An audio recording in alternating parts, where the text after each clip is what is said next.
Who's your program for? I like serving the passive investor. And I have this like weird place in the real estate market because, I worked in corporate. I am an active investor, but I also have a pretty big passive portfolio. I could see that if you're a high income earner and you need to get into real estate and then you want to get into real estate and you go on the internet and Google, everybody is trying to convince you to quit your job, give up, everything you have developed a skill set for that makes you a high income earner and start flipping and wholesaling yourself.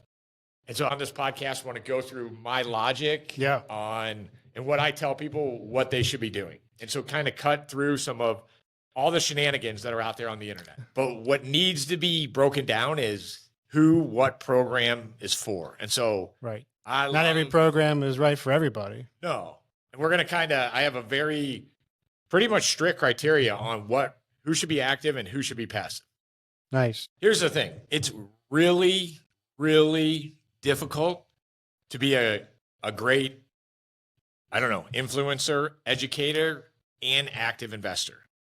It's like, if you were to ask me, what are you more? Are you more of an active investor or are you more of an influencer / educator? I'm an active investor. Yeah. I do the influencing and I do the education because I think it's fun. So you mentioned your logic and how you kind of got to your, tell us about that. So it was actually 2 years ago. I was sitting on a houseboat with a huge guru, great guy, the opposite of one of the nefarious actors, like great actor, a guy named Jerry Norton. You look him up on YouTube, he's huge, great guy. I'm sitting there talking to Jerry, and Jerry was asking me about my business, and I was like, well, I serve the passive investor. I sell houses to passive investors, and he's like, man, that's interesting. And so, Jerry could take you from soup to nuts, starting a wholesaling or a flipping company. What he says is start as a wholesaler, then you get assets, or then you make some cash. So you want some bigger rips. So you start flipping. And then once you get cash, then you start buying assets. And so I was like, that's interesting. You speak to this audience, I speak to that audience. Where in your mind do you see the dividing line? Oh, he's like, oh, that's easy. It's who has a cash machine.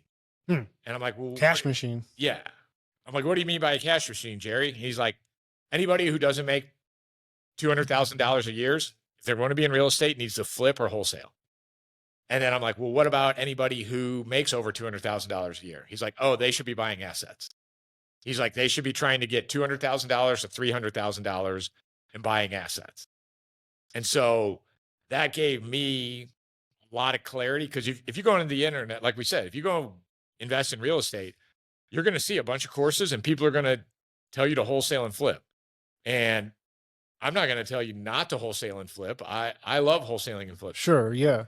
But, I have an active business doing it with like 20 team members who do it. So for us to stay in business, we have to be more efficient than that newbie.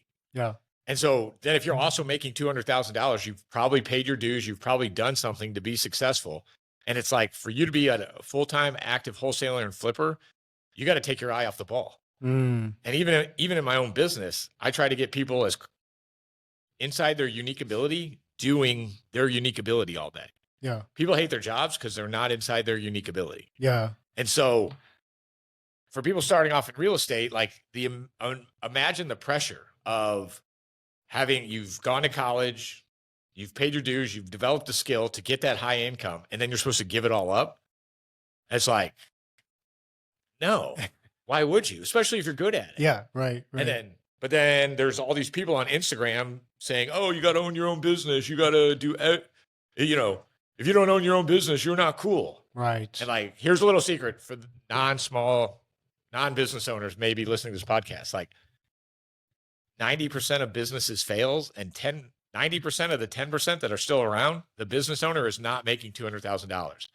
What they're putting on Instagram is their gross revenue.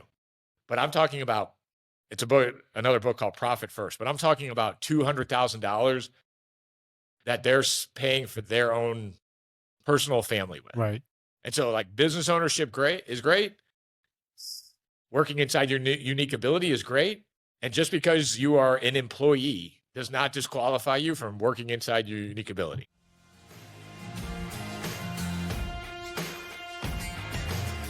So if you like what you heard today and you want to learn more, sign up for a discovery call with one of the Breland Capital success coaches at jimmybreland.com.